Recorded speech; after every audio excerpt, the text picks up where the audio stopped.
Welcome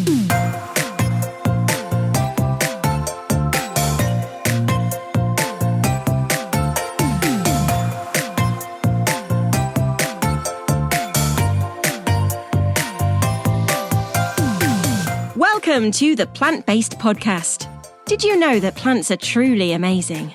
Not only can you grow them and eat them, you can also wear them, drink them, nourish your skin with them, and so much more.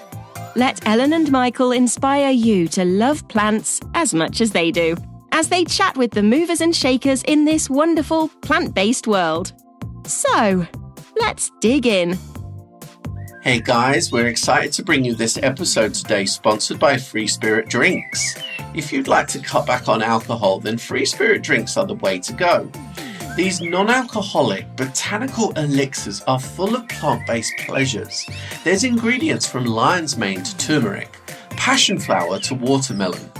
Free Spirit Drinks will give you all the pleasure and none of the hangover.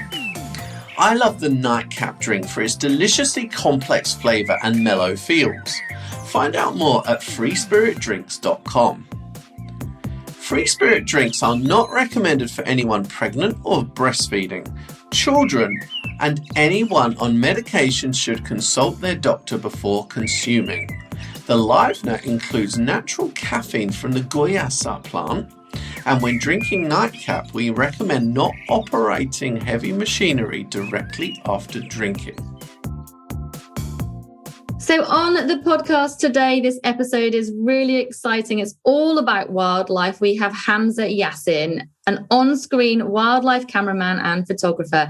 Having been on BBC's The One Show, Country Files, CBeebies, Channel 4's My Life in the Wild, and so much more.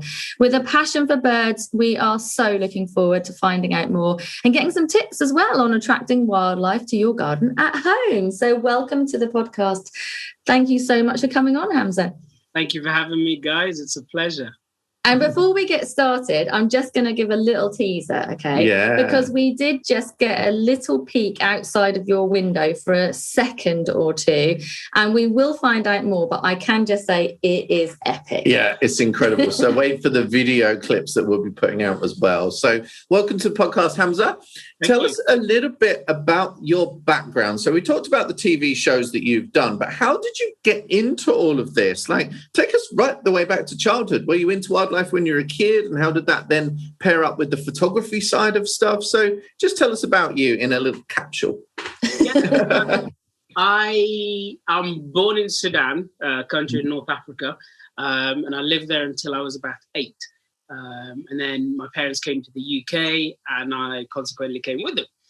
But in Sudan, we were playing outside every day. Sunset is the time where you come indoors, but we'd be out there from sunrise to sunset, playing near the Nile, on the Nile, with all the wildlife that's around the place. And to me, that was just the norm, you know? And when I came to the UK, I was like, oh, well, where's the equivalent of the Nile? And it was kind of like a culture shock. But I always had the love for wildlife. And to give you an example, we used to have a pet monkey in Sudan. So when I came to the UK, I was asking the kids here, like, do you guys have a pet monkey? They're like, huh? No, we got pet cats and dogs. So I was like, oh, well, I had a pet monkey, you know? So, and that's when I realized I had something special in Sudan, and my love of wildlife began there, really. And then slowly, as the years got on, I did school. I was heading into dentistry for my university degree, and then did 180 degree backwards, and did zoology with conservation at Bangor University in North Wales. And just absolutely fell in love with the place, the university, and everything else to go with that. So, yeah, it really brought to my attention what I wanted to do with wildlife. And I've always carried a camera since I was 12 years old.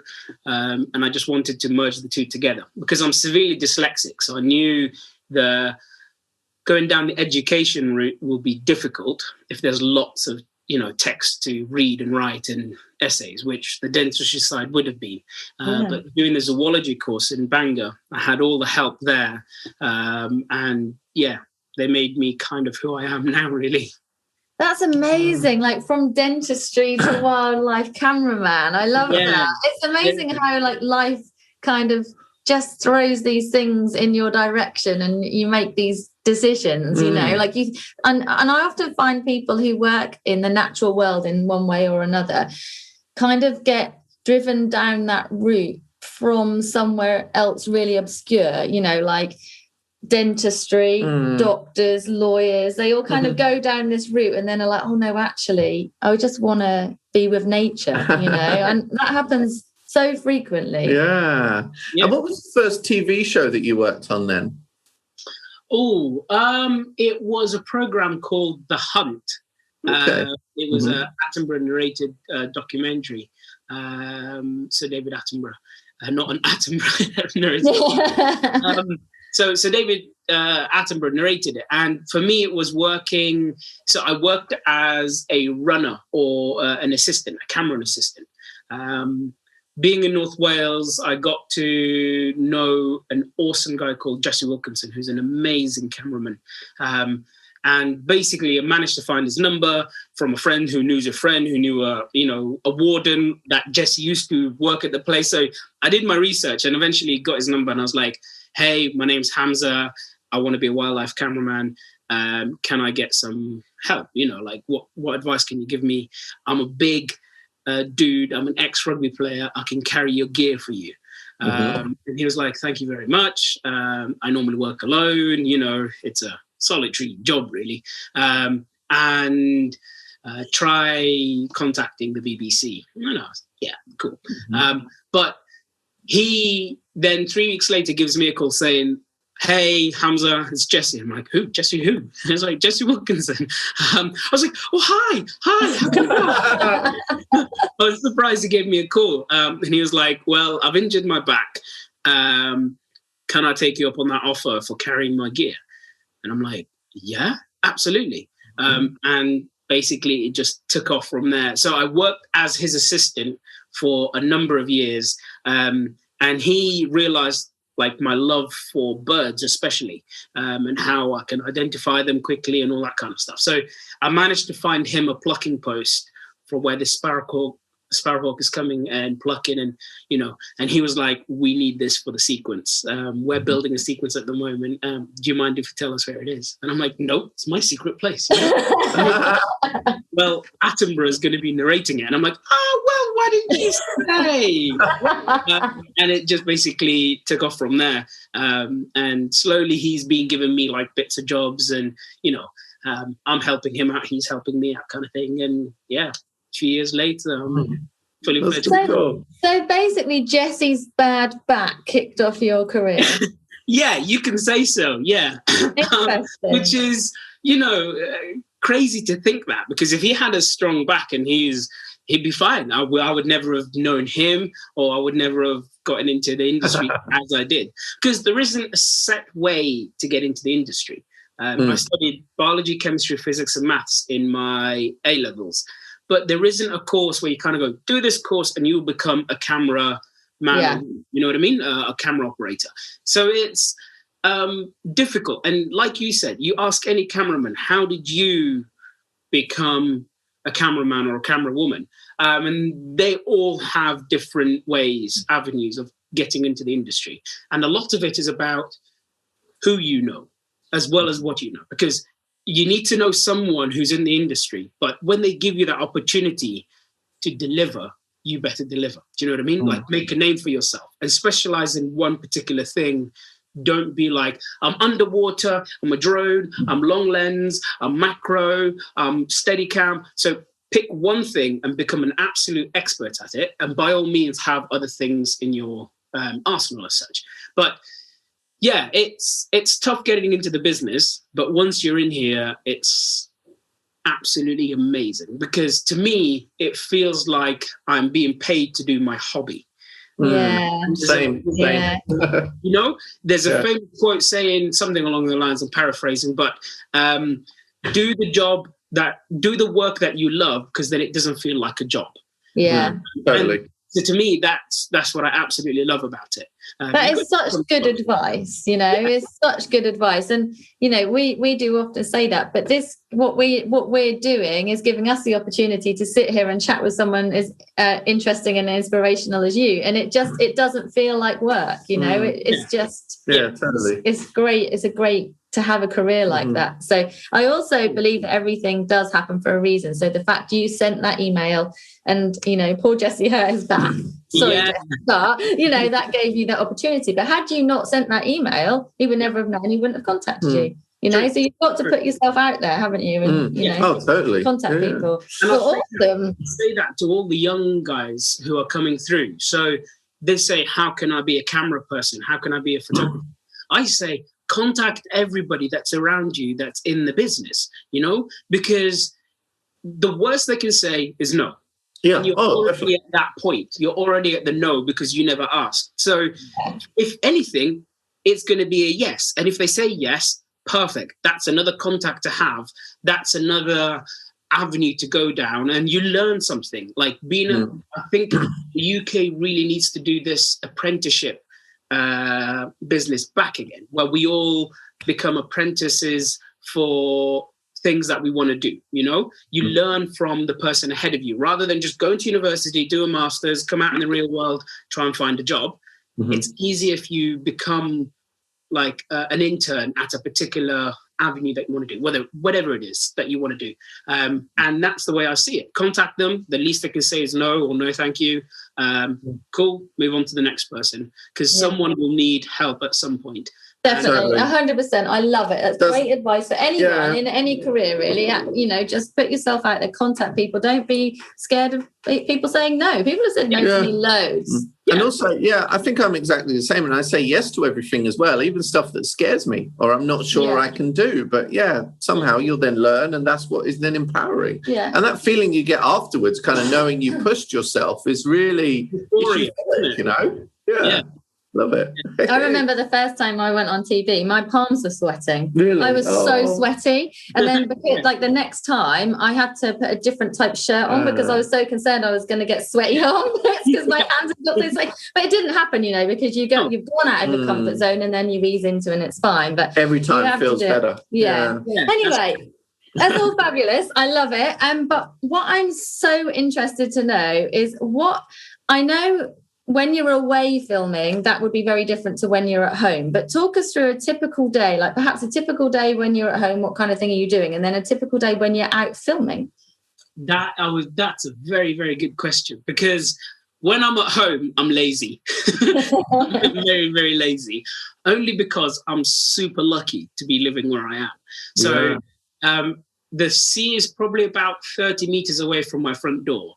And there's a little lochen that's brackish, so the water comes, the sea covers it every now and then, so it's fresh water but with a little bit of seawater. So I have so many different environments around the place where I live, so I don't have to move far from my house to film or photograph wildlife, which is amazing because I can be in bed. I love my bed.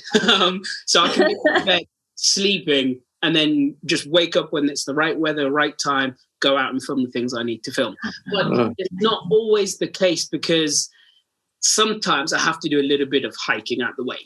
But the complete opposite comes when I am on location filming like wildlife for a company. Because especially in the summer, you're probably waking up at around 2:30 in the morning, out the house by 3, carrying all the gear. And you can easily do 19-hour days sometimes, like I've just recently done. And it takes it out of you. It really does take it out of you. So when you're having probably about 4 or 5 hours sleep, you feel like a new where you can't get sleep. But you need to be able to deliver as well. So when the wildlife behavior happens in front of you, you need to be switched on and think about your composition, exposure, and everything else, as well as the lack of sleep that you've had consequently for the last 9 days or 10 days. So it can be really tough. But then add on to that the weather conditions, if you're cold, if you're hot, if you have to hike to that place, you could be tired physically. So it varies, which is the kind of nice thing about the job is every job is slightly different. There's something new, something exciting to look forward to, whereas it's not sitting in an office, same desk. Yeah, totally. So it varies. If I'm at home, I'm lazy. If I'm away, it's... You're on it. You're on the button. Do you know what? I would have loved to have been a wildlife photographer. Yeah. Because I would just love it. But you've just said... I don't think you've got the patience. I was going to say, you just said get up at 2:30. I'm never going to get up at 2:30. Yeah, not getting up at 2:30, not got the patience as well. So that leads us actually onto our next question, was how much patience do you need? Because surely sometimes you're waiting and the wildlife would never come, or you don't know when it's going to come, or how do you get through that? And of course you can't be distracted because suddenly you look at your phone or eat a cereal bar and then the wildlife could be there. How do you get through that? That must be mad. Yeah, it is kind of difficult, and you certainly learn to have more patience as you get older and as you do more jobs, because you can start off and go, right, I'll do an hour and see what happens. And then you quickly realize in the hour, nothing happens and it goes really quick. When you're 8 hours into that day, that 1 hour feels like a month. I'll give it 1 more hour. And you're looking down every 2 minutes at your watch to see, right, where'd it go? Oh, it's just another 5 minutes gone. So you have to kind of train yourself to be more patient. It certainly is in my natural demeanor that I am a patient person, but you have to train yourself to do it. And the way I think about it is, if I am here during daylight hours, the opportunity of getting the shot is way better than me trying to nod off or get an extra hour in the morning or an extra hour at night. You can sometimes snooze during midday if you're sat in a hide and you know the chicks are not going to leave the nest, for example. You can snooze and get a little bit of respite there, but you still have to be very, very patient. And to be honest, the way I think about it is, if I snooze, if I distract myself and the shot happens in between, I don't get paid. Yeah. Especially if I'm doing my own work, I could do this whole full day and I only need to wait that last 10 minutes before sunset. And if I get distracted and it happens, that's me wasted a whole day. So you kind of have to force it upon yourself. Do you know what I mean? But patience is a virtue. And some cameramen have it way more than others. And I tend to find, actually, female camera ops have it more than men. For some reason, they tend to be, let's just give it another 2 hours. I wouldn't be like that. I'd be like, no, I'm going off now. Yeah, that's really fine, which is interesting. So for me, I'm like, just do the time. Patient. So basically, this is very much like gardening, because to be fair, gardening has taught me patience. I'm not a patient person, but overall, especially when I'm in the garden or I'm waiting for things to grow, or I thoroughly immerse myself in the experience, and I guess that's what you're doing when you're waiting for your wildlife. You have to be immersed in it. And you do have to learn patience. And I think that working in the natural world in any way teaches us patience. However you're doing, whatever angle you're coming at, you do have to. But I'm just saying, you've got patience, but it also must be quite sedentary as well, because you're not moving much with that. You can't do star jumps and scare all the birds away. That must be hard to train yourself for as well, because you obviously try not to move and disturb the wildlife, but so you must be frozen for an hour or more. Yeah. More. I'm talking about 9 hours at a time. So if you're sat in a hide, most people think the hides are really big, where you can kind of stretch and a little bit relaxed. But most of the time, it's far from it. You're stuck in this little tiny 1 meter by 1 meter cube, and you just sit sideways. So you'll have enough to kind of fold your arms or put an extra jacket on. But you have to be like that, because if your hide is super big, the animal can immediately see it. So you have to work even harder to camouflage it. Whereas if it's nice and small and compact, and the only thing they can see is this little, glass, it looks like a bottom of a wine glass, they will take less notice to that. And that's obviously your front element. Yeah. But you have to be sat there and comfortable to be sat there for long, long periods. Oh my God. Especially for the stuff that I kind of do, which is eagles. And obviously, eagle eyes. So the moment you twitch, the moment you bump that hide and a bush kind of shakes, the eagle's immediately looking at you going like, what was that? So you have to be aware of yourself that you can't make a noise, scratch, sneeze. You can't eat crisps or fizzy stuff and you sit there go, open it. No, you have to be super quiet. So it depends what's happening. The adults are very sensitive. The chicks, for example, eagle chicks, they don't care. You can have a disco right underneath them. They'll be like, okay, that bush is just making a bit of noise. But you have to be aware of what's around you. And there's a price to pay, So I can come out of hide with swollen legs because my legs are I'm sat in that position for so long, I haven't moved them. So it's a little bit painful, and I have to take like what are they called? The socks that you put on the aeroplane. Oh yeah, like the pressure socks. Yeah. Because you're sat there for that long. So you have to kind of think about your well-being as well as trying to get the shot, especially if you're doing loads of hide work, which I kind of tend to do at certain periods.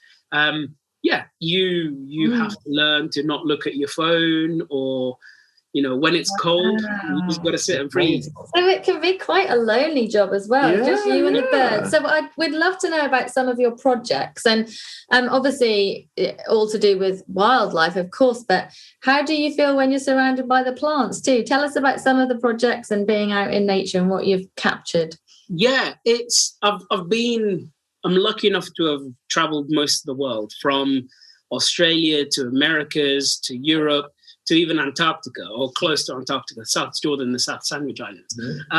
And it is amazing what the world has to offer. And I'm so glad I have this job that I can show people what I get to see on a daily basis.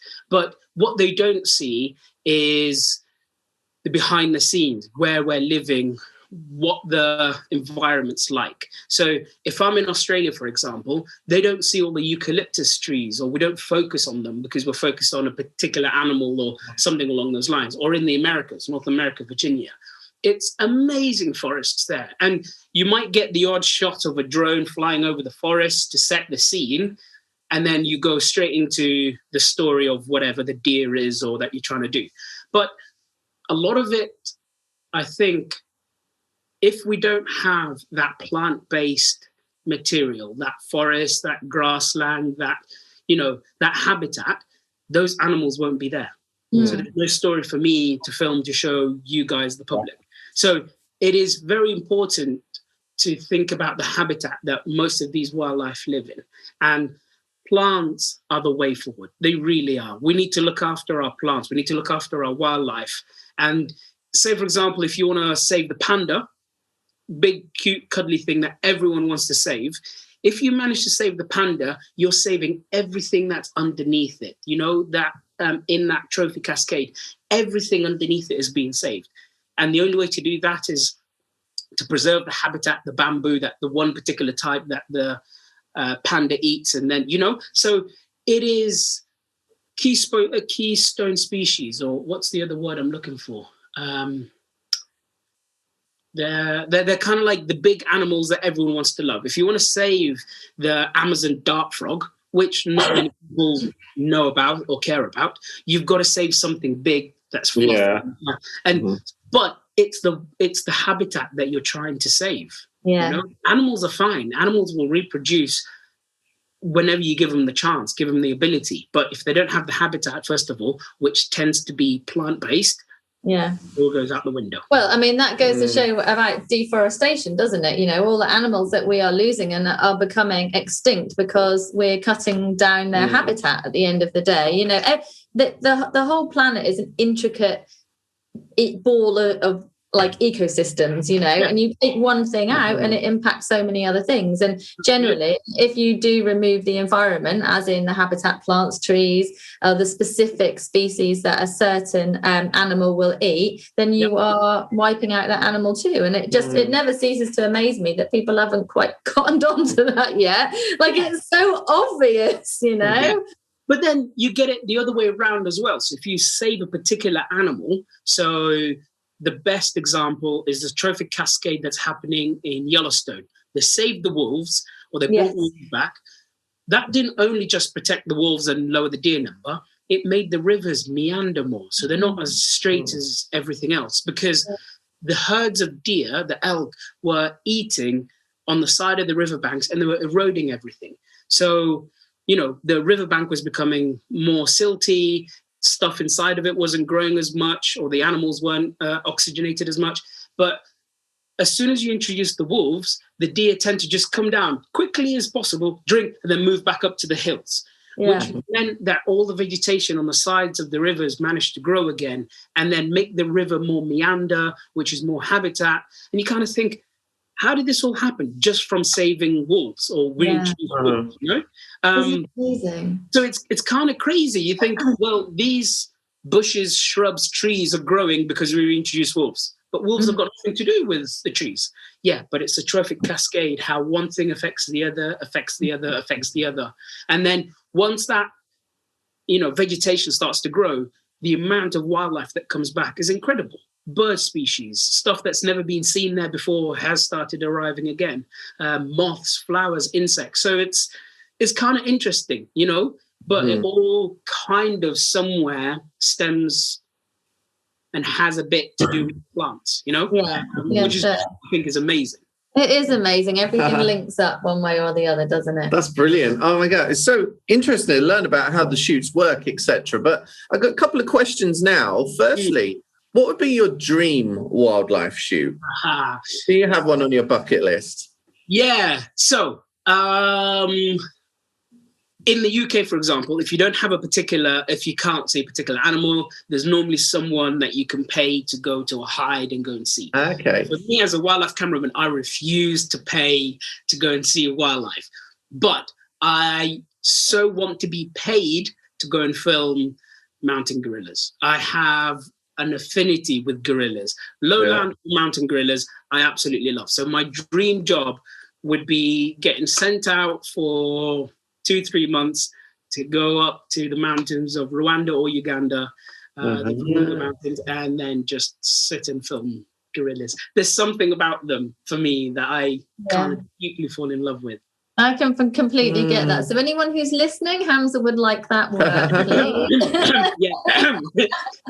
So we know what your dream job is, but have you had any major disasters? Has there anything gone really wrong on the job?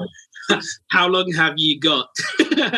I'll list a few. Hiking up the hill, 2 o'clock in the morning. 3 o'clock in the morning. Get to the high, sit up. Right, cool. Batteries, camera, lens, cards. Where are my cards?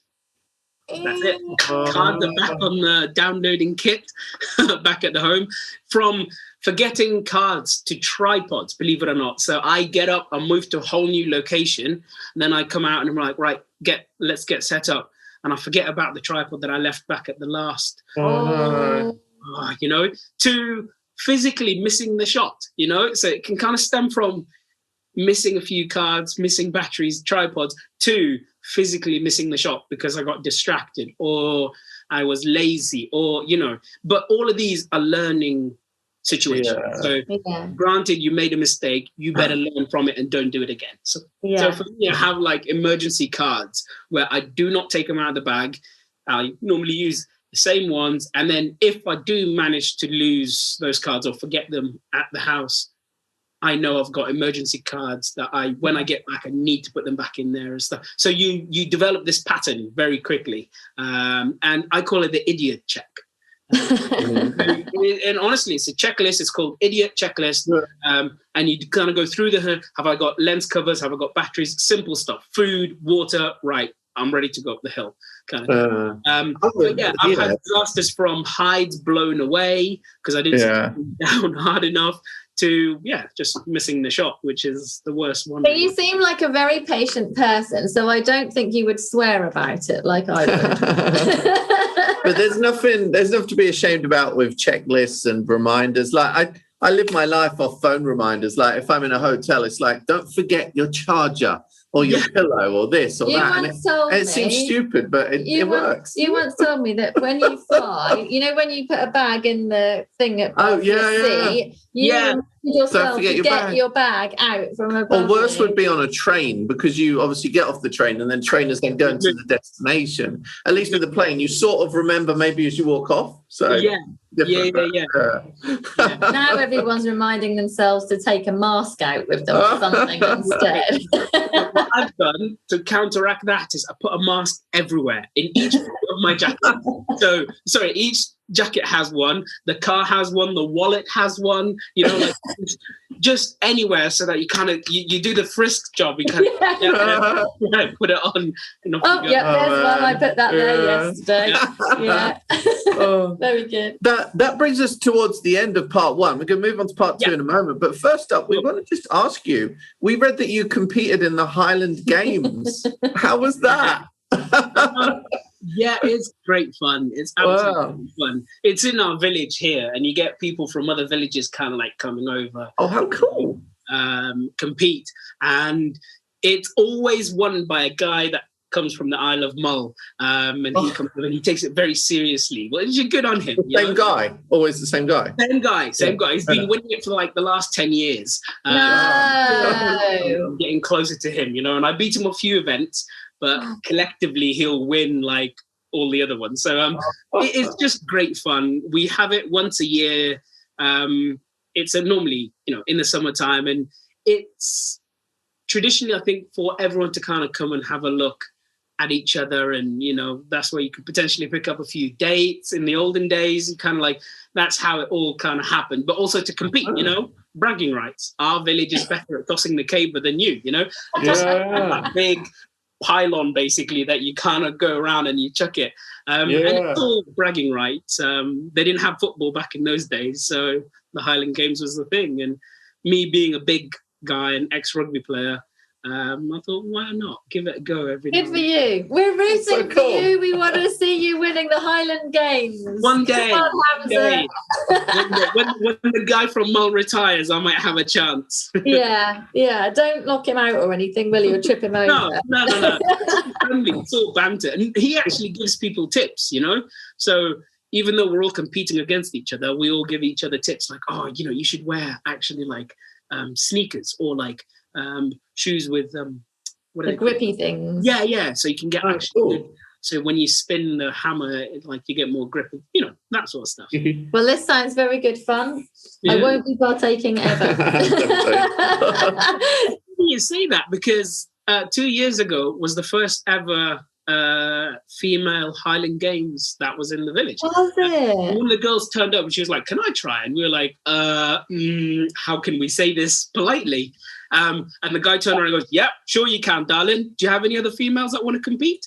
So she grabbed a few of her friends, and they took part, and they even got a medal. So we made a new medal for them, and it's a whole new category. Oh, wow. That's awesome. That's so cool. Go girls. Yeah, absolutely. Well, we'll be back in part 2. We're going to talk a bit more in depth about wildlife, how you can attract wildlife to your garden. And I think also we're going to get a little peek, get Hamza's garden as well. Yeah, definitely. Yeah. Cool. And also we're going to ask you a little bit about your CBeebies life as well.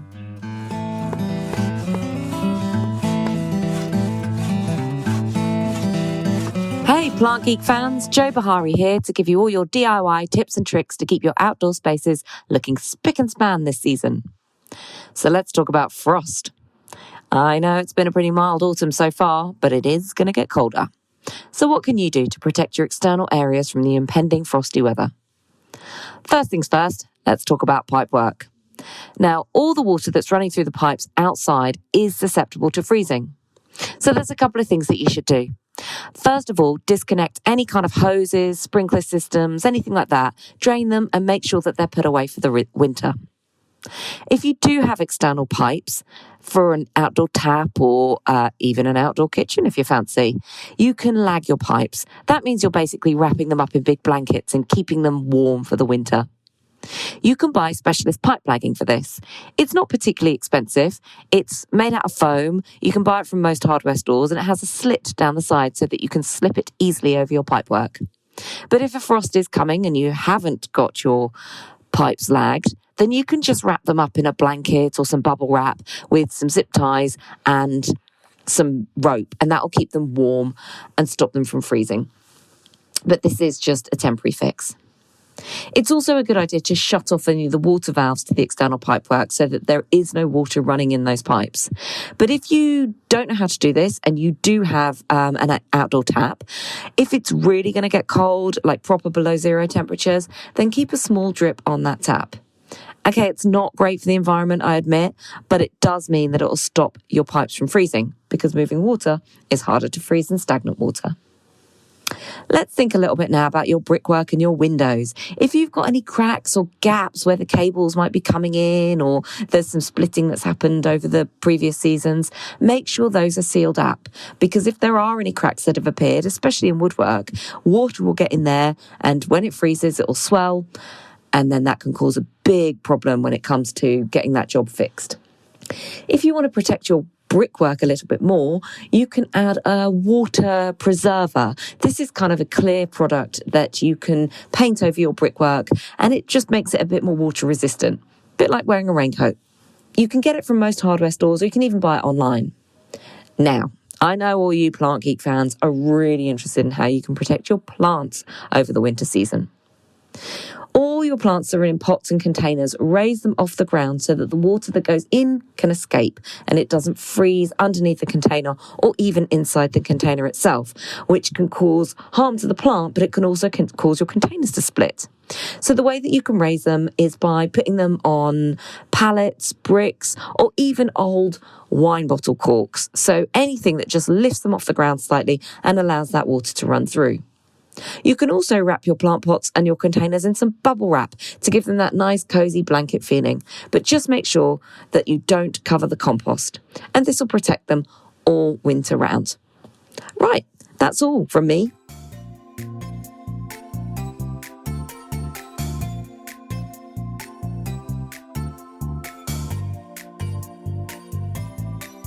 Right, we're back here with Hamza. We're going to show a little bit more about his home, and we're going to see that amazing location that we've teased with you. But first up, we're going to talk about a few different wildlife gardening tips that he might have. And also, we're going to ask you a little bit about getting kids into gardening as well, because we know you've done some work with CBeebies. So first of all, tell us, I think this is the point where you need to tell us where you live, what your outdoors looks like, and obviously then we'll post up some videos to social media at the same time, because you said the sea was how far away?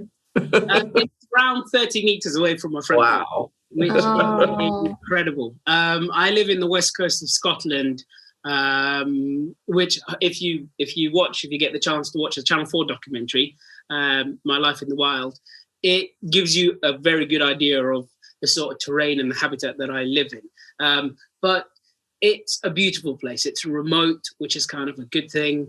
It is wonderful, tranquil, full of wildlife. So, yeah, if you get the chance, you can say hello, guys. That's Sounds amazing. like absolute heaven. It really does. It is.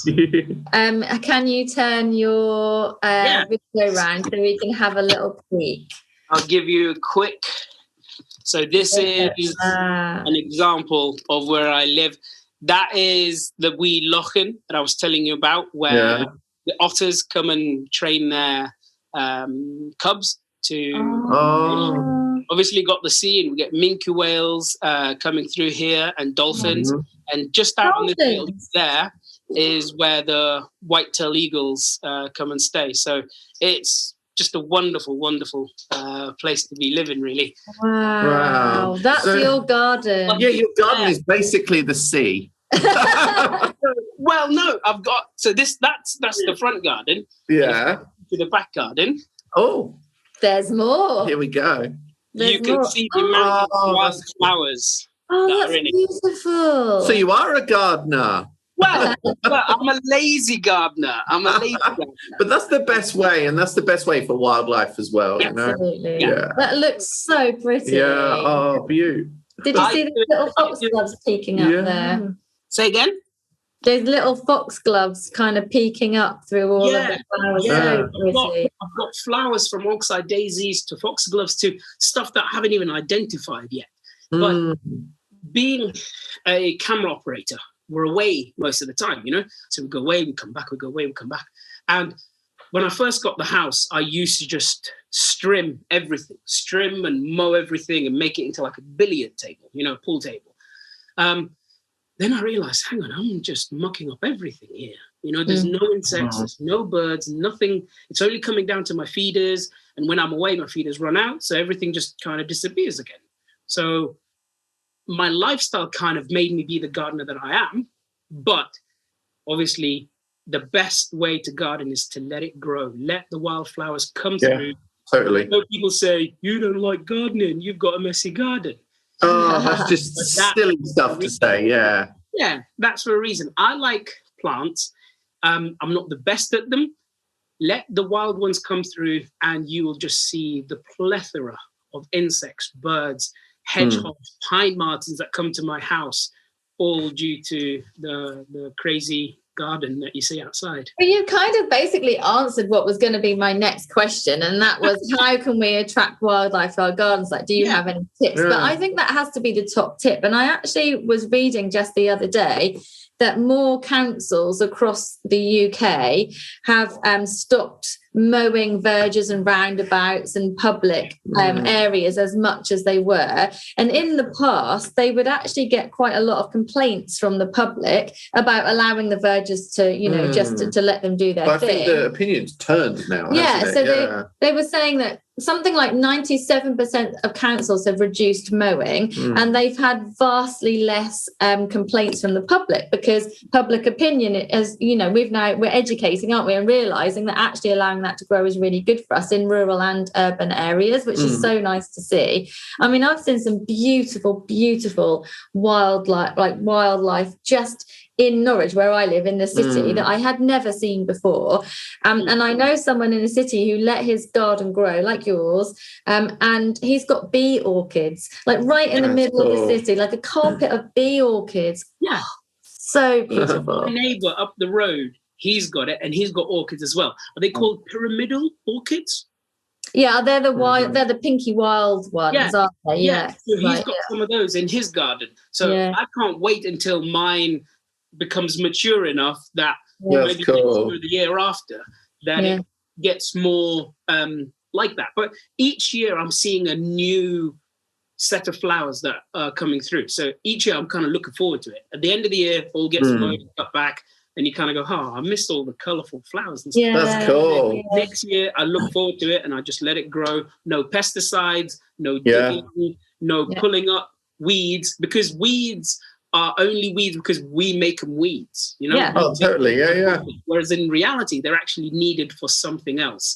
Oh, 100%. Totally. Ellen, we've just been looking at my front garden, and my front garden, I planted lots of great flowers, lots of great stuff that's great for bees, butterflies, some stuff that's maybe not as good for bees and butterflies, but loads of weeds have come up, and it looks really cool now, nice. Because I've got like kind of yellow hawk bit, there's nettles, there's some plantain, and it's almost like it's come up in a neat arrangement as well, which is kind of cool. I think perhaps really nice. I weeded a few things at the beginning of the season, but now the things that have come later are then kind of a bit more spaced out, and that kind of synergy between the two is, even though I say so myself, it's beautiful. And I wonder what my neighbours think, though. I do wonder, because everyone's garden's quite neat around. Yeah. So I don't care. The thing. I've only got one neighbour, and she's absolutely amazing. Gail, my neighbour, she's wonderful, and she keeps her garden nice and clean and everything. So she always teases me about my garden, but then she goes, why don't I have the song thrush picking up snails? And there you go. I'm like, ta-da! It's because my garden's an absolute mess. But to answer your question, Ellen, it's messy, messy, messy, messy. Leave it messy. When the leaves fall onto the ground, if you want to rake them and put them to one side. Don't rake them, just chuck them away. Rake them, put them to one side. At the end of the year, you can put them in the compost if you want to, and if you're a gardener in that way. But messy, messy, messy is my main. I agree. I think the best gardens for wildlife is when you don't garden too much. Yeah. Because we garden less. We manage everything, don't we? As humans, we kind of try and manage everything. And I do understand that there is an element of management. We do, and that And that does help things to thrive. But we take it too far. Like I've said it like a billion times on the podcast, humans are terrible at balance. It's even like all of one or all of the other. And it's like for years, it's like mow it all, keep it down. Like, do you know what I mean? Like don't, you know, you must have perfect edges on your lawn. And now we're all like, no, let it be messy, let it be messy. Do you know what I mean? You can have a bit of both. You can have a neat lawn if that's what you want, but leave an area that is messy as well, you know? And you will be amazed at what you find. Yeah, no, totally. Yeah, I'm so proud of my front and my back garden because there's little weeds here, there, and everywhere. Yeah. So obviously you've been on loads of different travel. You've seen loads of different continents, all that different wildlife, all the different plant life.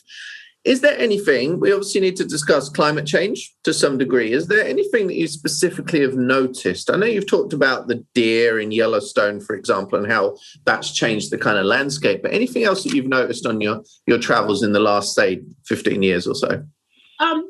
There's some of it. I'm still young in the industry that I haven't done like generations on, generations. What's the word I'm looking for?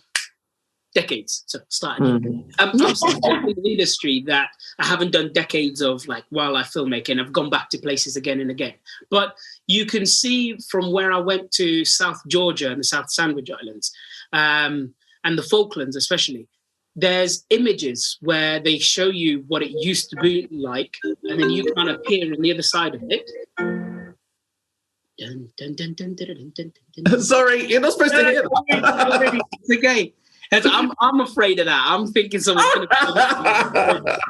That was Michael, everyone. Let's all blame Michael for that. Well, it's fine. I never answer phone call anyway, so.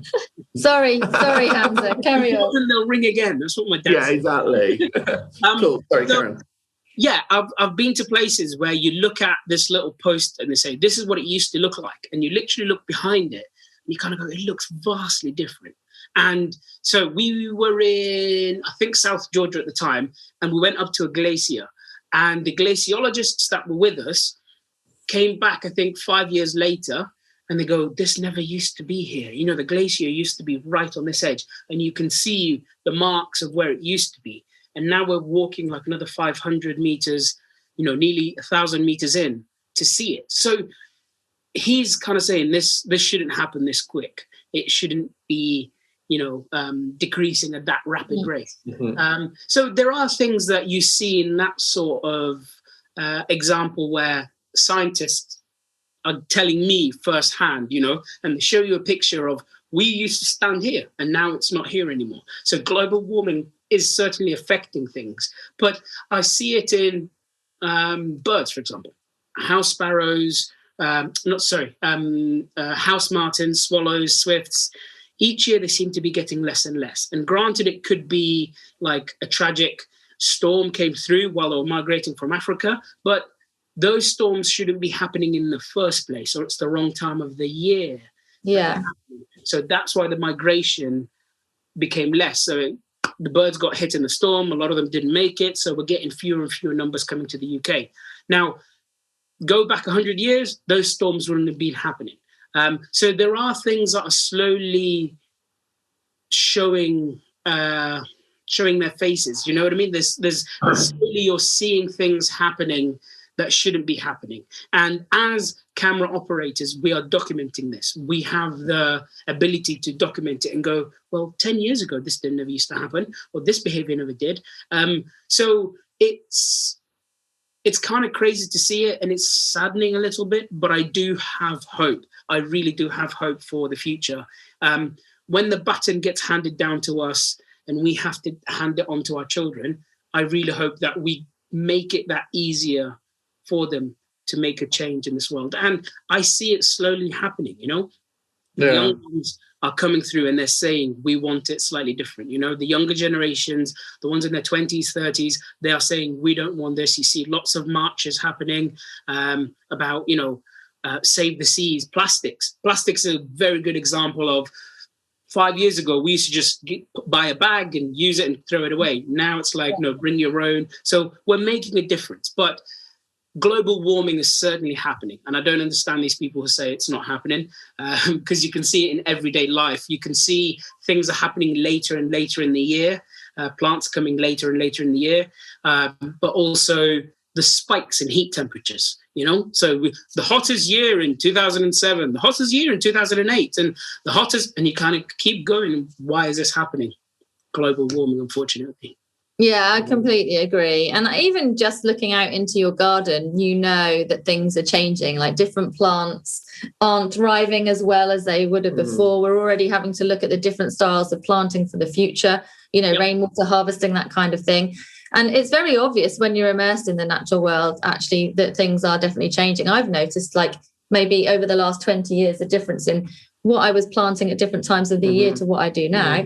And in fact, the theory, where it says, different months that you would plant different things is actually very different now. It has shifted. And it's very obvious. So what do you think is the most pressing issue for wildlife gardening at this point? What's like what do you see as the biggest issue? I would say lack of knowledge is probably the biggest one. If you don't know what you're doing, you literally look to your neighbors and they've mowed their lawn, so I need to mow my lawn. So I would say education is a big part that needs to happen. We all do biology, chemistry, physics, maths. Wonderful, great. That is tip top. But I think there needs to be another element where we talk about Mother Nature, the wildlife, the environment, the place that we can ourselves affect, which is your own backyard. How can we be taught about it in schools at a younger generation that, you need to start loving these things, or not even start loving it. You spark the kids' interest and they will love it themselves, open it up to them and they would love it. So I think, like, the amount of pesticides we're using certainly has to go down, We are weeding, we are putting chemicals on our own gardens just because I'm lazy enough, I don't want to pick it up myself or dig it out. If you want to weed, you know what I mean? So you don't have to go to the extent of chemicals, because as soon as you use chemicals, the insects don't make it, then you're decreasing a lot of stuff. So I think it's education is the lack of... I agree. You know what I mean? So we need to educate. It's like the missing link, isn't it, to it all? And, like you said, we all studied at school chemistry, biology, as standard, but we never really had education. We didn't know why we were learning it. No, we didn't really know about kind of environmental issues and such like. But younger children are now. My goddaughter, we went for a walk and I'd picked some petals and she was furious with me. She was furious. And I said, it is okay. Like, I've just taken a couple, that's okay, but you need to make sure you leave plenty for wildlife and whatever. And she was like, well, no, that's not good, you have to leave it in its natural environment. She was really adamant, but I loved it because she's being that's what she's being educated in. And so yes, I think what you're saying about there being hope, I think there really is hope. I think the younger generation are so much more aware of it, and I feel sad that we've had to get to this point that that's such a big issue, of course, but I do think the younger generation and us, hopefully, we do get it now, and we can make a big impact, and that can just start in your back garden, Indeed. No artificial lawn. It's just such a shame to see that, and it's like because you as a homeowner are lazy and you don't want to mow your lawn, but in that case, just let it grow, because you'll be much better. For me, don't cement it. What's the word I'm looking for? Like, don't just cover it with plastic and color it green and go, there you go. Yeah, wonderful. You'll never get bee orchids if you do that. Oh dear. It's really fun to chat to you. Got one final question, which you almost alluded to in the last couple of paragraphs, which is, I'll just talk about your work with CBeebies, and what is the way that you found that was the easiest way to get kids to engage with either gardening or wildlife or just kind of the natural world? Is there a few tips that you could just leave us with for our listeners? Yeah, absolutely. So I always say the kids are our future, and I really believe that. So once we hand that baton on, and it's our time to go, they're the ones who are going to move forward. So we need to be able to spark that little interest in them and for them to run with it.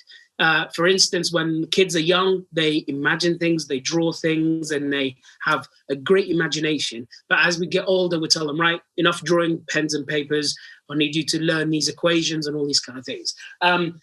For me, it's getting the kids out, like the song title says, the theme's tune, in all sorts of weathers, because there's no such thing as bad weather. It's bad clothing. Yeah. That, you know?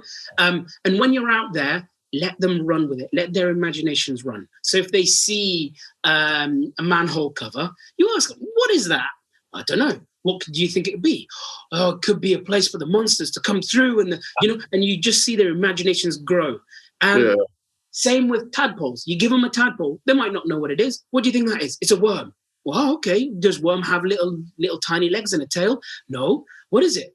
It could be this imagination, and that's what I tend to do. I never correct them, say, no, that's not what it is.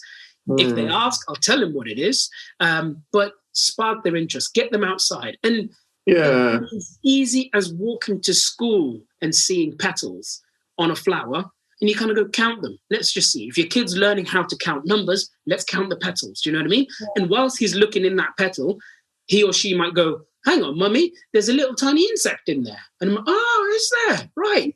Pay attention to what they're saying. So instead of being on your phone as parents and going, yeah, darling, no problem, sure. Yeah. See what they have to say. Understand where their mind's coming from. And you will be surprised at how much of a sponge they are. They will pick up everything that you say. So in the middle of explaining to them about that petal, if you say to them, and that little tiny insect is actually a caterpillar or a ladybird, and it's a X number of spotted ladybird, they will remember it. And it's amazing what they can recall back to you. So basically, enjoy it. Be a big kid is the way forward. I love that. Don't cross roads, be safe, but be a big kid, and you yourself will enjoy it. I love that. Let their imagination run wild, and let yours run wild with it, because and that's what I do on camera. Yeah. I love, we all grow up and we think I have to be very responsible and serious, but actually just let yourself also enjoy it. Just about listening to people, and especially to kids, because I find that people can easily just shun them away and kind of, but actually engage with them and kind of just chat with them, not even trying to chat on their level, but just chatting to them normally and just listening to what they got to say, because, if they're not listened to, that's not great for them, and it's not going to make them feel great in later life either, is it? So, let them be absorbed in the natural world. Let them enjoy all of those moments. Cool. Yeah, like I don't patronize them, celebrate stuff with them, like, yes, buddy, give me a high five. Well done for knowing that answer. Do you know what I mean? Yeah. You don't kind of, like you were saying, kind of go, okay, all right, fine. Quiet. No, let them speak. And one other thing is, if social media, if mobile phones are the issue, or iPads, make them not the issue. So instead of using them as a pacifier to keep kids quiet, I understand in long car journeys and stuff like that, you need to have peace and quiet as the driver. But take that out with you. So let them use their mobile phones and use the macro setting in their photography, and they can photograph whatever they need to see, and you will quickly see that they're in tune. They're actually using the thing that we want them to use less of, but in a good way, that mobile phone, and they're going, Dad, there's this app that if you photograph a plant, it will tell you what it is, and it's called Seek. Or there is this thing, and you kind of go, how did you know about that, little kid? Where did you learn that from? And if we give them that ability, they will show us amazing, amazing things, basically. And that's the nice balance, I think. You've got the digital world, but use it appropriately. Too many people are just discounting it, but it can work in great harmony. My godson loves birds, so he has loads of birding books, and he's got his binoculars, and he and it's amazing the species that he knows already. He's so young, and his mum said, he loves hummingbirds, and I'd taken some photographs of some hummingbirds a couple of years ago, and I text them to him. I don't ever really text him. I don't like that. And anyway, he'd broken his leg playing football, and so he's feeling a bit sorry for himself. So I sent him send these pictures of hummingbirds saying, I hope they cheer you up. And he was literally blown away. He was like, oh my God, they're so cool. And I was like, this is so nice. Use of technology. Nice use of technology. Simple thing, and you made that kid's day. Yeah. So, that's cool. I think kids are the future, and I always will be saying that. We totally agree with you. You. It has been an absolute pleasure chatting. I could literally chat for so much longer. But we do have to end the podcast now. And we appreciate you coming on here and all of the work you're doing. Taking photographs and video of the natural world and wildlife and putting it out there to educate everyone. And it's a great job. Keep your precious socks on, whatever they're called. We wish you all the best of luck for winning the Highland Games very soon. Yeah. Thank you very much for having me. And it's just been great to chat with you. So thank you.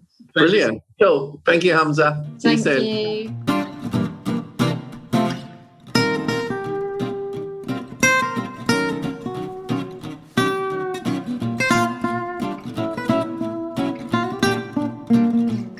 Hi, Nat from Happy Plants here, bringing you this month's update from our bedding plant nursery.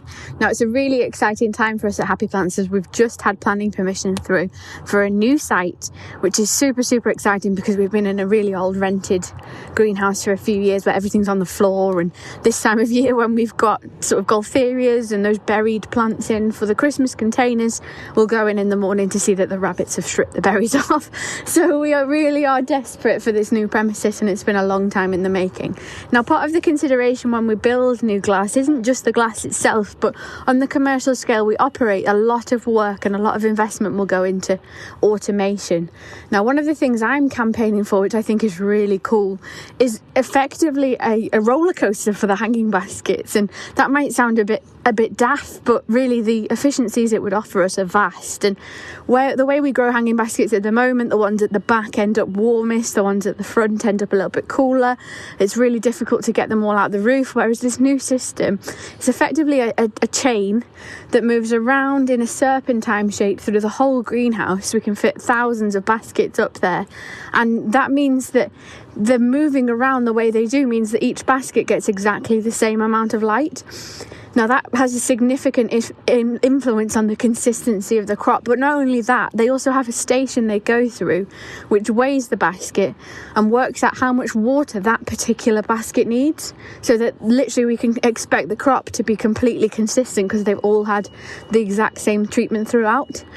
Now, for us, one of the main problems of having them in a static roof like we do now is that the plants underneath, we have to sort of climb over them to get to the baskets in the roof, and it's really quite difficult and, quite consuming in terms of time, and also having extra staff to do that. Now, the new system, as I'm calling it, the roller coaster, has the same as with a roller coaster, I guess, a special point on the track where you get on and off, so we can just hook the chain out of the roof and the baskets will sort of gently descend to the floor in neat lines, which I think is really cool. So it's possibly something you wouldn't consider. You think of us as a greenhouse, it's just floor space and watering systems, but there's a heck of a lot more to it than that, and hopefully this new system will be the way forward for our new site, and Happy Plants Site 2 will be a fantastic representation of how much progress our industry has made and how forward thinking we can be. Thank you for joining us on the podcast today. This episode is sponsored by 3 Spirit Drinks, the botanical trio of non-alcoholic drinks made entirely of plants. Visit the link in the podcast description to get 10% off your next plant-based spirit.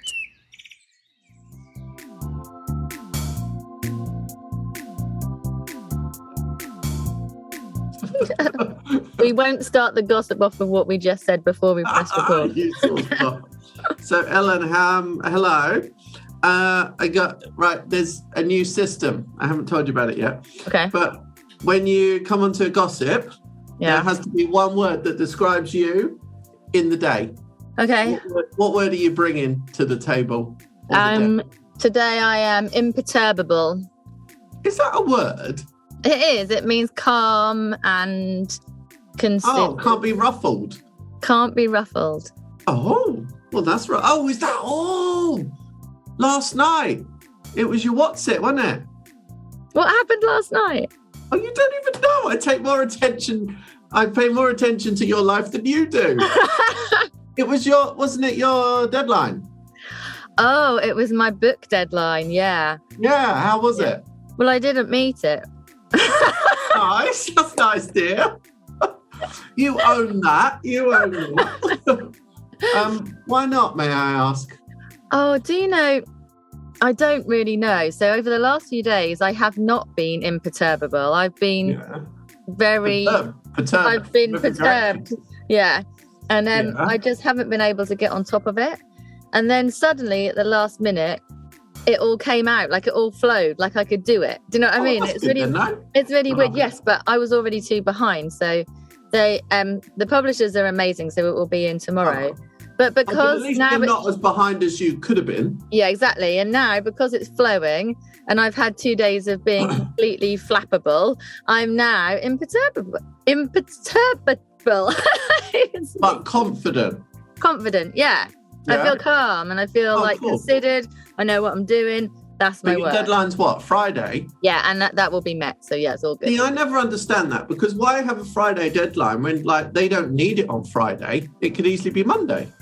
Well, yeah, I mean, at the end of the day, it might hit their desks on Saturday. But then I guess, do we really want to work the weekend? And I don't know. I don't know, but it's all good. Like, I feel better about it today. But what about you, Mr. Michael Perry, sitting in your dressing gown? You look very close, can I say? I haven't done my big reveal yet. I've always got something interesting. Sorry, can I just say, you don't big reveal anything to me on this Zoom, because that's not good. Yeah. Oh, they had the man with the largest penis in the world on this morning today, didn't they? Anyway, let's not get sidetracked by a big... No, let's not. Tumultuous. Oh dear. Well, first of all, I've actually, this is quite a moment, but I've submitted pretty much the last batch of my book, apart from the intros and stuff, which is kind of easy, just garbling and stuff, but all the main plant profiles as such. Oh no, I've given away that I'm writing about plants. Oh, I'm in trouble. I'm pretty sure that's the one thing we could all guess.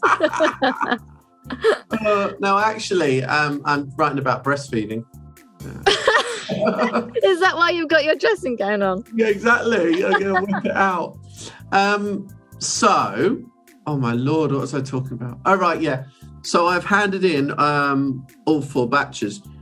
But then it's at this point, and this is the first tantrum of my week, where, the bit where you get it back with the edits and stuff. And then, and I said to you, and the files, the way the files were back, I wasn't sure then how to then put them back. And then because I think then you've always got this problem when there's someone's on a PC, then someone else on a Mac, and then this, and then suddenly and then you can't see this. And then I'm looking at the text and I'm like, well, I don't know what was there and then what isn't there. And then it's like this. And then a couple of times I'm then writing there, I'm like, where is this?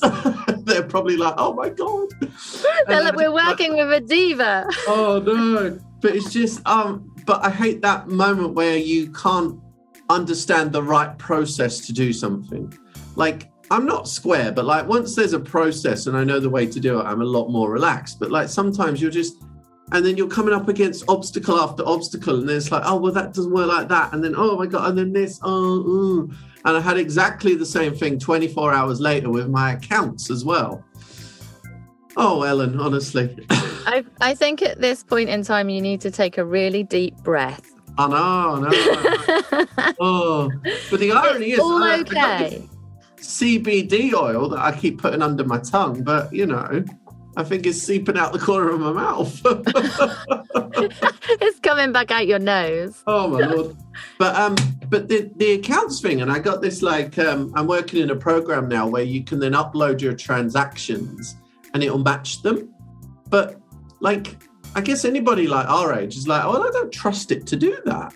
How do I know it's going to do that correctly? I surely need to look, and I'm then looking at it and trying to track it, and I'm kind of because I feel like something like accounts should be pretty good, perfect, methodical, and I think you just can't get that level of what you think you should be able to get with Can stuff? I just say, at the very beginning of all of this, you said the words, I mean, I'm not square, but actually this is proving that you are just as square as me, actually.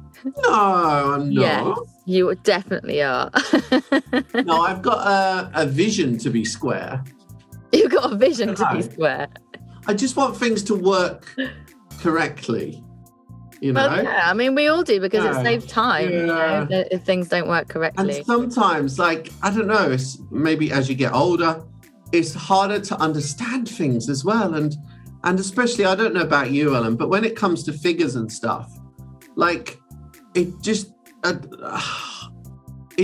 mangles, that's the word. But it just mushes up in my brain, and I'm kind of like almost. I was saying to like Rafael earlier, it's like, well, maybe like actually there's something there, and like I'm then I don't know dyslexic with numbers or this and that, and like, and once maybe you know that, you then might feel better about it. I don't know, but like it just blows my head, and I'm like, and I feel like you should be able to do most things, or you can learn how to do things, or this and that, and I'm just when it comes to something like accounts or anything kind of really techie, I'm just like, oh my gosh. But Michael, we don't all have to be good at absolutely everything. There can be something that you're not good at. Know. And also, if you have an accountant, you would want to be good at most things. I'm rubbish at accounts, though. I failed maths at GCSE and had to retake it at college. I'm so bad at maths. Someone else. Pardon? You just have to give it to someone else and just exactly. And yeah, it would cost money to do that, but you just got to sometimes. Yeah, like you go to the accountant because they're amazing with numbers and understand all of that, and people will come to you for garden and plant advice because you're amazing. You just feel like you should be more in control. Do you know what I mean? It's just weird. Yeah. But do you know something I have figured as I'm getting older? How much control that we don't actually need to have. I've gone through life feeling like I need to be in control of absolutely everything. And getting like stressed if I'm not in control of stuff. But I don't know now. I feel a bit less inclined to be worried about it. I don't know. Almost my point's almost weirdly the opposite. Like I know that if I give it over to someone else, then I probably won't pay enough attention to it. And then it will be out of control. Do you know what I mean? But if you're giving it to someone I'm not trying to control it enough. If you've got someone who you trust and you know are going to do a good job, I guess so, but it can still make me quite hands off, and like that's not necessarily healthy. Let it go. I don't know. Yeah. Let it go, and you will feel far less tumultuous inside. So I think that's a great way to just start everything off, really. That was quite deep, really. Ellen, what time does it get dark there? About 5:30 now. 5:36. Not too bad, because that's the next thing I'm going to moan about, how dark it is in the evenings. Honestly, the last few times we've gossiped, you've been a bit grumpy. Have I mentioned it? We all know. Oh, dear. I'd like to talk about your hair, if you don't mind. I'd like to talk about your hair. I split it into curtains yesterday, and to be honest, I didn't like that. It's kind of falling there naturally now, so I think we're there. No. It's always going to be curtains. Yeah, no. It reminds me of the boys who I used to go to school with, because like curtains were the thing, like the dead centre pattern and the perfect curtains, and I'm kind of like, no, don't go there. It's so funny that was something to aspire to once. Yeah, it was. Think of all the boy bands. The ones with the curtains were always the hot ones. True. The Nick Backstreet. Is it Carter? Nick Carter? Yeah, right. Yeah. The perfect blonde. Honestly, Helen. But you know what? This when it gets dark at night, it's also like it's so strange because what am I trying to explain? I do not know. Like you cook food, but by the time you cooked your food, you want to go to sleep.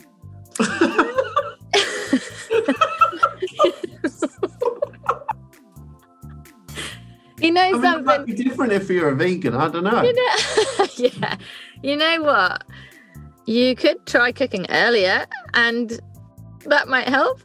I know, but I would feel weird to eat at like 5 p.m. I know my parents eat really early, and I call them at like 5:30, and I'm still working. I'm like, what are you doing? Well, I can't talk now. I'm eating.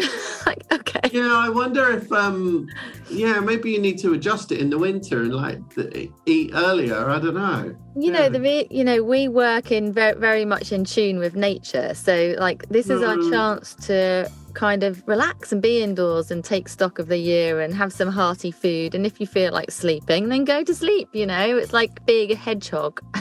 yeah, true, actually. Yeah, and then crawling through your neighbour's fence because they've given a hedgehog highway. Good luck trying. That just weird. Good luck trying that. But yeah. Have you raked up all your leaves? You could rake up a pile of leaves and see if a hedgehog comes and snuggles up underneath it. What, unpolished concrete? Oh no, but you've got areas in your garden you could pile. Oh my gosh, do you know what you just sounded like?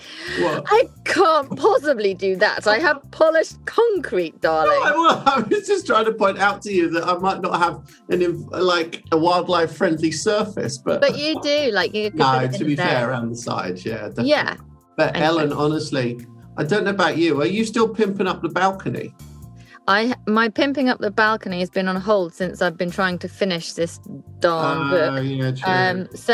And also the things that I've wanted on there, like the bamboo, like a screening. Yeah. And I wanted a really big Acer as well in the corner. So the meditation area would be like sort of like Japanese kind of style. And I can't find them anywhere. Really? So I found these Acers locally, and they were really small. They weren't looking brilliant, and it was $300. And I was kind of like, there's nothing online or anything? Or? I've looked online, and yes, there are some places online, but I think when you're buying a big specimen, I'd prefer to see it if possible. So I've kind of held off doing it because it was taking me ages trying to find what I wanted, and I've been writing anyway. But I'm going to probably grab a few autumn bargains. Like I want a big hydrangea, and they're going cheap right now, so that's good. So I think next week I'm going to be getting onto it a little bit more. And so it's just been delayed, which has been really frustrating. Like that's one of the things I've been flapping about over the last few days. But that's life sometimes. And sometimes you just have to stop to do the other stuff. And like I'm trying not to faff around with too many things while I've been doing the book, but then it doesn't then help when I'm always like complaining about my front garden and stuff when like people like, I don't know, my parents come around or like, and they're kind of like, oh my God, it looks so messy. It's like, this is wild. It's a beautiful cacophony of seed heads, which are going to be great for wildlife, the birds. And it's kind of like, I'm actually trying to focus on other stuff. And like at the back, I'm often telling you my garden looks hungover, but it's like, there's nothing I necessarily need to do, but it's just kind of like then the appearance you feel like it's hanging over you, especially, when other people are like banging on. But it's like, I believe that I'm kind of, prioritizing really nicely with what I should be doing. And, I think that's a really important lesson because social media can definitely make people feel like they have to be on top of I don't get pressure from that. It's more pressure from my mum moaning that she can't walk up the front path. I think she'll make it. But I just think the point of what you were making about feeling pressured for whatever reason, yours is maybe your parents, but lots of people feel like, I haven't put my spring bulbs in yet, or I haven't ordered this, or I haven't cleaned up this, or I haven't raked my leaves up yet, or whatever. They feel that pressure because everyone else is doing it perfectly. But remember that you only see those curated photographs. You don't see all of it. When we were younger, we didn't see that. No, we didn't. Exactly. And so I've not really been that bothered that I haven't been able to post updates about my balcony or anything really to do with anything great I've been doing out there. I have genuinely had to, concentrate on getting work and life and adulting done, exactly. And that happens sometimes, and that's completely cool. And will the balcony be what I wanted it to be by next spring? No, but there's always next year. And but everything can be instant anyway. So. It will all be fine in the end. Oh, I don't know, Ellen, but I haven't planted my bulbs, and that's, where I feel a lot of pressure. But you've already got loads of bulbs in, and this is only the second year anyway. So I know, but I don't really trust a lot of those to come up. What daffodils? Well, no, the tulips might tulips. But the daffodils, but I don't want the daffodils. I like the tulips more. Oh, but the daffodils are beautiful. I had some tulips in our old cottage garden. We were there for 11 years and I planted them out the first year, and the majority of them didn't ever grow back, and I would plant others. Yeah. But there was one kind of clump that was just underneath a tree, and they came back every single year for the whole 11 years we were there. And they varied in kind of their colour, like they were a sort of lilac-y pinky colour. I can't remember what ones they were now. But each year that lilac-y pinky was very slightly different coloured, and it was like having new tulips every year, but obviously they weren't. But they lasted all those years, which is amazing. Oh, I think if I remember rightly, Darwin hybrids are the best perennial ones. I think they might have been Darwin, because they were super straight, long-stemmed, and the absolute kind of perfect shaped tulip heads. So they probably were, but I can't remember now. But yeah, it's really cool. Look, have you got yours here? Look. What's that? I don't know if you took it with you, the advent calendar from what's the name? This is the Rose Press. And this is exciting because there's actually, I don't know how this works actually. I might look inside. Not actually look inside, but because someone from Urban Botanist is sending me one with plants. How cool's that? That's very cool. And I was going to do a Instagram live when I get it and actually open all the days on one day. It's like a naughty child at Christmas. Open every advent calendar. I need to show it to people to, inspire them to get it. But I'm just opening this Lizzie one, actually. Oh, what? How's that work? So Lizzie from the Rose Press Garden, for everyone listening, was on the podcast last week with Young People in Horticulture Takeover. Oh, I see. Right. Oh, sorry. Yeah, carry on. So if you haven't listened to that podcast episode, please go back and listen, because it's really cool. And I really enjoyed listening to, the voices of young people in horticulture, how they see horticulture, talking about careers and all kinds of things. It was really interesting. So please go and look them. Well, do you know what? I was, not that I thought they'd do shit. Yeah. Oh God, Ellen's like, what the hell is he saying now? He's had two glasses doing of red that wine sign, like cut, stop sign. No, but I didn't know it would be so slickly executed as it was, and it was so nicely. All the sections were really nicely recorded, and they also did something that almost like we could do better ourselves, which is where they kind of strung together the different sections. And I thought that was really, good and really interesting what they talked about as well. So it was an honor to be able to give them a voice. And maybe let's do it every week. It'll save us the trouble. Just give it away to other people to do, yeah. But no, it's cool because, not every, I don't know. It's hard to know what are good outlets for young people sometimes, because we're not young people. So that's why it's nice to give them an actual voice. Speak for yourself. Yeah. I like to think I'm young. I thought they were amazing. Anyway, tell us about this advent calendar. What are you taking out of each day? Oh, well, I just realised, I'm so conditioned to thinking an advent calendar is like a thing with holes in where you get your chocolates out. Because it's not like that. It's 24 envelopes that have got seed inside, but you don't know what seed is inside until you obviously open them up on those relevant days. So that's a pretty cool aspect, actually. Very good. But I wonder what this plant one's going to be like. Hopefully that's got doors. There's loads of more like advent calendars out now. There's with plants. Well, like plants and gin. There's one with a bottle of like a mini bottle of gin in every day. I saw one the other day. It was all crystals. I love my crystals, and like every single day is a different crystal for Advent, which I thought was really cool. So I really love how it isn't just like the traditional chocolate thing anymore. Oh, they should have one with a different man behind each door. I'll fight you for it. Or a different vitamin. Same thing. Ellen, so I totally realised that like we have open travel now, right? We do. So I can totally just come and stay with you whenever. You totally can. If you just wouldn't mind checking in on that first before you book your flight. Don't just turn up. But I realised, because it's so strange, because like for like almost like a couple of years now, we've just like, there's almost been this assumption we can't go anywhere, which is strange, isn't it? Because you really become conditioned to that. And I'm like thinking, Ellen's in US.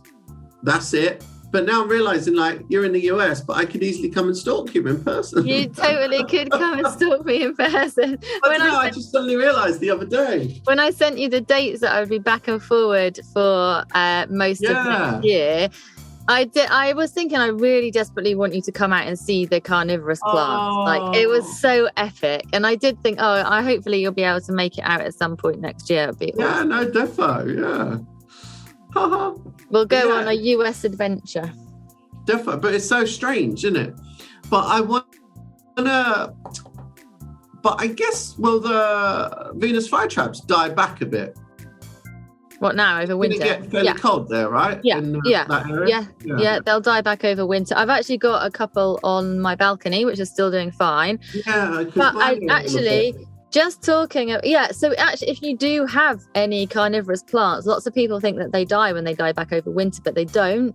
They will actually. It's such a leap of faith, that stuff, isn't it? I know, but they should regrow, so keep them, don't throw them away. Like, even me as an expert, I'm kind of like that. I would totally put in the bin. I know, but mine's not quite that far gone just yet, but it's a bit warmer here still. But just keep it and see what happens next year. But also, it's like the patience, like. I've got my Oxalis triangularis, which was looking great, but of course now it's going to winter dormancy, and it's like, I don't want a dead plant hanging around the place. I know, but then it will be worth it next year. It's like the alocasia. Also, I can't just put it in the shed or something. So loads of people think that they've killed their alocasia when some, that the leaves they don't always, but they may drop away over winter time, and it looks like but mine dies any time of year. Does it? I do hate them, Jesus. Talking about. Go on. No, you go. Oh, all right, thanks. Talking about the carnivorous plants, I was just thinking about like the temperature outside here. I suddenly noticed the other day that we're going down to -3 overnight in a few days. And I've got quite a few tender perennials on the balcony, and I have been searching everywhere for horticultural fleece, but it seems that everyone in the whole of Charlotte saw that there was -3 coming, and it's literally sold out everywhere. So I had to order some online. We had that problem with loo roll, didn't we? Yeah. I had to order some online, but it won't be here in time for the first frost. So the other night I got a duvet and I huddled up all my plants on the balcony and I put a duvet over them so I actually tucked them up. Yeah. Couldn't you get some on Amazon or something? No, I have, but it wouldn't have been here on time for the first frost. Right, okay. Oh my Lord, Ellen. Hey, I'm gonna harvest your chickpeas tomorrow. I hope they're okay. Has there been any frost there, do you know? No. Not in my garden, anyway. Well, they should be fine, and that's probably perfect timing, hopefully. But they need to be dry, don't they? Yeah, they should be dry. I mean, you can eat chickpeas still like green. You would eat them a bit like peas, but obviously, well, I meant the green chickpea hummus. Yeah. They almost they were cool, but they almost weren't big enough to do that at that stage. So I get those. And where is the quinoa? The quinoa is in my utility room in a paper bag.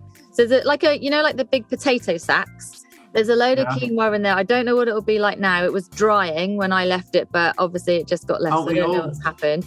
If it's okay and it's dried out itself, there'll be tons of quinoa in there. And on the allotment, don't forget there's celeriac, there's kale, there'll be sprouts maybe now, perhaps. Have a little look. And there'll probably still be cabbage, maybe cauliflower, purple sprout and broccoli. And I don't know if they'll still be okay, but where the chickpeas are, but towards the shed, there is a chucha or a cucha. I never know how to pronounce it. There's a big vine there. Last time. Yeah, there's a big vine. And when I harvested absolutely tons and I froze them. So I don't know if they'll be okay. I'm assuming. Did you cook with any or not? Yeah, so I've cooked with them and they kind of taste kind of cucumber pepper type flavour. Oh, that's what everyone says when something tastes shit. No, actually they were really nice. Genuinely. And also maybe a little bit like if you put them in to bulk things out, a bit courgette like, not to taste really. I didn't think so. You used them, they felt nice to have. Yeah, they were really good. I will grow them again. This is the second or third year I've grown them now, and they're worth it because they're so productive. You get so many. But when you look at it, dive into the vine, because sometimes they're hiding like underneath, like runner beans do, really. Like they're hiding. Like budgies, don't they? Like what? Budgies. Like budgies. Don't they? What? Hide? No, I thought they looked like budgies, the fruits, no? Do you think? Yeah. Okay. Like little green budgies. No, the shape. Actually, talking of budgies, like loads of people used to have budgies when I was young. Does anyone have a budgie? Yeah, same. What happened to budgies? I had 3 in one cage once. Well, we used to have 2 as well. I can't remember what they're called now, really. Yeah, Hey, anyway. I made a new lunch today. I'm going to tell you what it is because, do you eat eggs? I'm vegan. Well, I forget. Do you not eat eggs? No, it comes from an animal. So if you want to have an egg, like a fried egg, what do you have instead?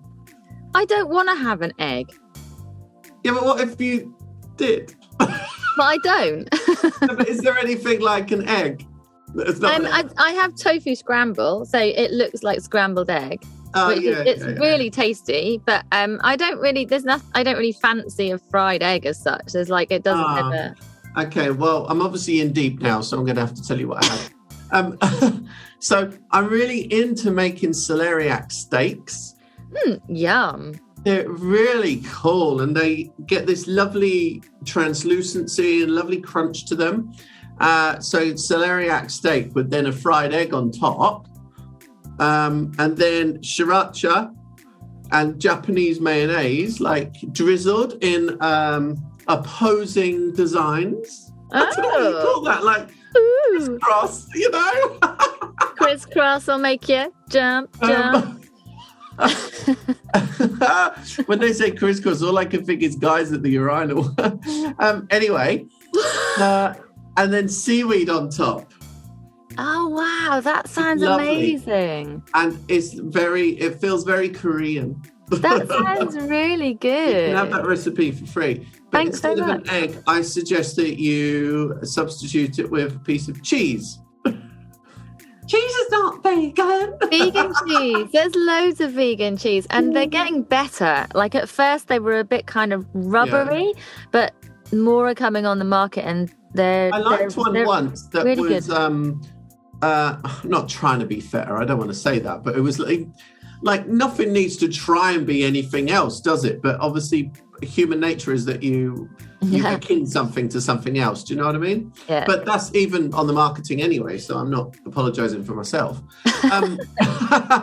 And this kind of like feta kind of thing was it almost like tasted coconutty. It was really beautiful, actually. Right. Yeah. Interesting. We one of our friends out here, Caroline, she made some vegan cheese, and honestly, it was absolutely amazing. It was like professionally made cheese. It was incredible. Did she make it because you were coming for dinner? She's vegan. Oh, she's plant-based. Trying to cater for you and your picky habits, then. I don't have any picky habits whatsoever. I knew you'd bite at that. That is so untrue. Oh dear. Have you had cashew cheese? Yeah, cashew cheese is absolutely delicious and really easy to make. Hello? Hello? Oh, Did you where lose have you gone? I'm here still. Instead of you had cashew cheese and everything froze. It's like the world stopped when you said that. Cashew cheese? It was like an cashew cheese is EastEnders delicious. You can make an amazingly delicious cashew cheese with nutritional yeast and some herbs and spices and blend it all up. Yourself, yeah. And if you make it so it's not too runny, you can make it into like a cheese toasty. Oh my gosh, it's so delicious. So yeah, that's cool. Yummy. Do vegans eat bread? I'm over you today. Sorry, I'm only playing up to the cameras. Ellen, do you know how cashew nuts grow? Tell me how cashew nuts grow. No, do you or not? On a tree. Yeah, but do you know how? No? What do you mean by how? Like how they grow on the tree. How do they look? Do they look like a walnut or an almond? No. Maybe in a pot. I don't really know. It's really cool. Like if I was writing a book about plants, I would be writing about this, which I did. Right. So Now you've really given it away. Well, no, you've got a cashew tree and it has all the flowers and they got lovely rose-like fragrance, etc. Yeah. And then you get this fruit that appears that almost looks like an elongated fig. Okay. And on the bottom of it is this kind of weird kidney bean type thing, right? Yeah. And this fruit, and this like kidney bean is almost like oversized at the base. It almost looks like a little baby. And this top fruit is like this fig and it becomes bigger and bigger. It almost gets the size of a pear, but like... Right. It almost looks like a heart-shaped apple upside down, and that is the cashew fruit. And the nut is actually on the bottom, and it's called a drupe, which is like the kind of lower part of a fruit. And that's then a double shell, and inside there is the actual cashew nut. Wow. And it's amazing because this shell is completely toxic as well. So when they like roast it, like if you're around the fumes, you would die. So like this cashew nut is like so bloody precious inside this thing. And I'm looking at this and I'm like, well, all of that fuss just for one bloody nut. It's just mad. Because this fruit is quite astringent, so it's like quite acidic. So they don't use it that much, but also it like damages really easily. Right. So you can't really find it outside of like, you know, where they would grow naturally or in plantations and stuff. But like, yeah, isn't that mad? Now I know what... It's like cashew nut with this like fruit on the top. It looks like I'm going to tell you a line from my book.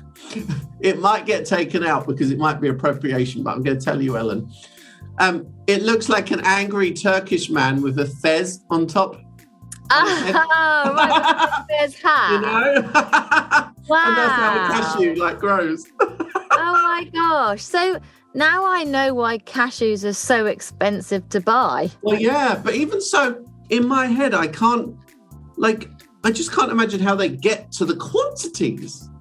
Like, you know? Are there a lot of cashews that grow on a tree? Like, is one tree literally completely adorned with the flowers and nuts? I guess there must be quite a few, but when I'm reading a lot, it's saying that a lot of, because there's not as many bees around and not as many bee habitats like in the sand and stuff, like they're not as heavy cropping as they could almost be like 8 times as heavy cropping as they are, you know? Wow. So yeah, it's mad, isn't it?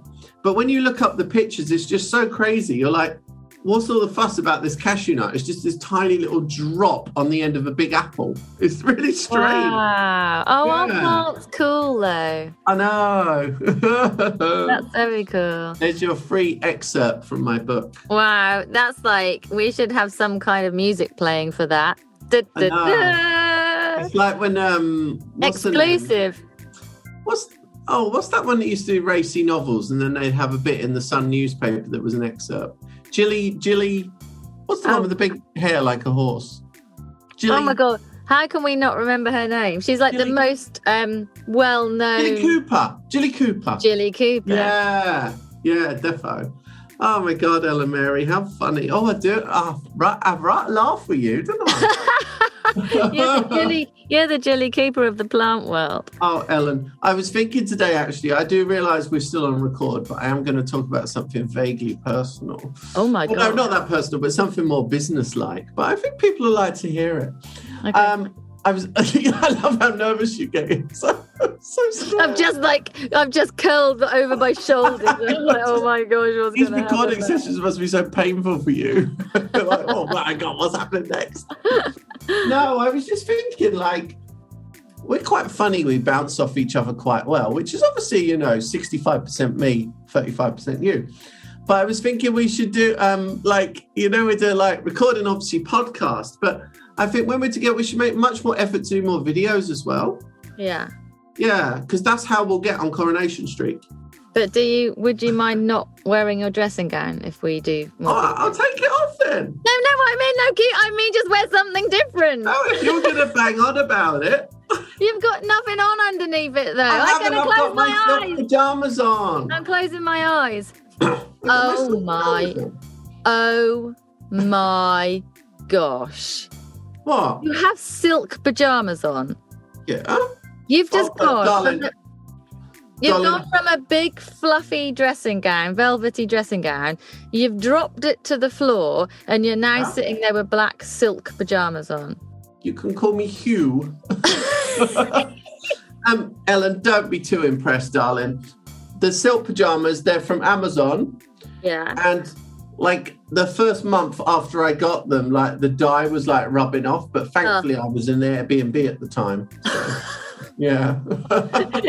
You would have got a bad rating for that. But yeah, so they're not glamorous or high quality at all. That is the most annoying thing when clothing dye comes out on the sofa. Oh, I know, but it's not when it's in an Airbnb in Windsor, so don't worry. That's what you get when you buy cheap. I know. That's the thing, Ellen. Anyway, it's been lovely talking to you. Can I go now? The thing is that it lasts because it's absolutely fine now. It just needed the teething problems. Have you got... What's on your socks, Dorothy? Have you got a dog? Have you got a social media fan of the week or fail of the week or any of those at all? No, because we do those in the news episodes. Oh. Well, I checked the spreadsheet, and the spreadsheet said we were doing those this week. Did you put some in? I didn't know. They were already there, but I didn't check. I didn't add anything. No, they tend to be on the news ones, don't they? Well, apparently not. And you're the one that tampered with the spreadsheet, so you. All right, I've been busy. We will keep our listeners in suspense for our fan of the week and fail of the week and everything else for next week's episode. I don't know. Oh, well, maybe I'll open Instagram and let's see who we can laugh at for a quick minute. I've got a confession. Whilst I've been chatting with you, my phone is on a webcam and I'm watching my dog in doggy daycare at the same time as talking to you. What the hell? Why is the dog in daycare when you're in the house? Well, she's gone for an interview day, so that if we need to board, interview, she has to go. Yeah, she has to go for an interview to make sure she gets on with other dogs and she's not too nervous and stuff. So she's in having an interview day, and then if she passes it, we can then like board her if we need to go away and not take her and stuff. And she's outside in this courtyard playing with like all these dogs, but she is the most nervous dog we have ever had. She hates all people, and so every time the guy who's there is walking around so lovely, singing and like just being petting the dogs, and they're all having a lovely time, but every time he walks anywhere near our dog, she runs away. Oh well, that makes her easy maintenance then. Yeah. So I'm kind of watching to see what she does, but she's running and playing, and then as soon as he goes near her tail goes under, she runs away. So that's just great. So we hope that she passes the interview, or we're never allowed to go anywhere ever again. Oh, but it's just shy or anxious as well, though. Oh no, she's anxious. So when we adopted her, she'd only ever lived in a kennel and she'd never had any human contact, and so she missed out on those crucial socialization as a puppy. So she doesn't know people like at all. So we've got a lot of training to do with it. But she's not aggressive. She just goes away. She just doesn't do anything. She just walks away, or she gets like in the corner of the room and sits and watches everyone. But she's super placid and lovely. That's slightly better than cowering, you know? She cowers a little. But I think she's getting a bit better. But anyway, there you go. That's enough of the dog talk. I thought I would confess to you that I wasn't do things. You ration your subjects. I do, because I feel like our listeners might get really bored. No, I think they're probably surprisingly interested in you, Ellen. And if you would like to follow more, it's at Ellen Mary Gardening on Instagram. We got new sponsor on this episode, so obviously everybody will remember that this will all be wrapped up in slightly different adverts, because we're being sponsored by Free Spirit, which we're really excited about, actually, because we're big fans of it, aren't we? We're not just in it for the money. No, I think it's really important, actually, to mention that, because often you'll see on Instagram when people post, sponsored ads or gifted stuff. People don't really like that, because I don't know why. I don't even want to get into the whys. But we do have a podcast to release, and it costs to do that. And we do need sponsorship. And we've worked with Free Spirit, both of us individually before. And regardless of that, both of us have drunk Three Spirit and really genuinely loved it. I love it. And I remember taking some to a party when I was driving, and everyone was having some because they were just enjoying it so much. Yes. Oh, totally. And you just don't get the hangover because it's all plants and non-alcoholic. I mean, what better can you get, you know? But it's not just, I don't know, it's even more than that. It's like it actually does taste interesting and nice. It's complex. Yeah, you yeah. can pick things out. You can definitely recognise things. Other things you can't. And then when you look online, you see all the ingredients are on the bottle and it's like, oh, that's what it is. Or there's some really funky stuff in there. And it's a science how it's all put together. So, you know, they know that, you know, one thing works with another thing and that's going to calm you down or it's going to liven you up or, you know, whichever bottle it is. It's just so clever. And the team are absolutely lovely too. And my favourite is the Livener. I love the Livener. Yeah, I really split between Livener and Nightcap, to be honest. I enjoy them both. Like the Nightcap is just... it's got a weight to it. It's kind of silky. I don't know. It's very hard to describe. Yeah, I was pretty surprised when my husband had some. Like he because he would like a whiskey or whatever. If we'd been on a night out or out to eat, the last thing he'd have would be a whiskey on the rocks. And I was like, why don't you try the Nightcap? And he kind of like wasn't that interested, but he had it. And now he will go to it. He will have it. Do you know what I mean? Instead of having a whiskey, because he really enjoys it. But you know what? There's obviously all these different components, and like they do make you feel things. Like, and so you know, when you're drinking alcohol, you're doing it because you're feeling something, but you're also feeling something with the free spirit drinks as well.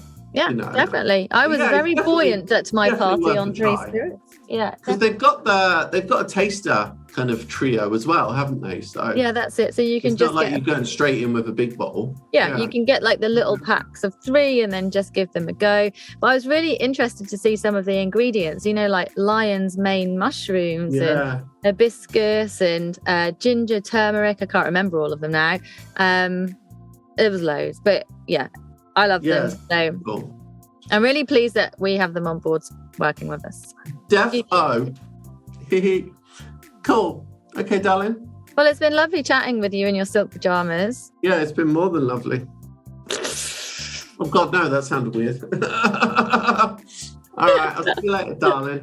I hope you have a peaceful sleep and you wake up tomorrow feeling less tumultuous. I will. In silk pajamas, I will literally slide out of the bed. Oh, no one gets silk sheets as well. Oh, my goodness. Some of us, we just put up with the cotton. All right. Anyway, it's lovely chatting with you and have a nice evening, MP. Awesome. You too, darling. See you later. Stop recording.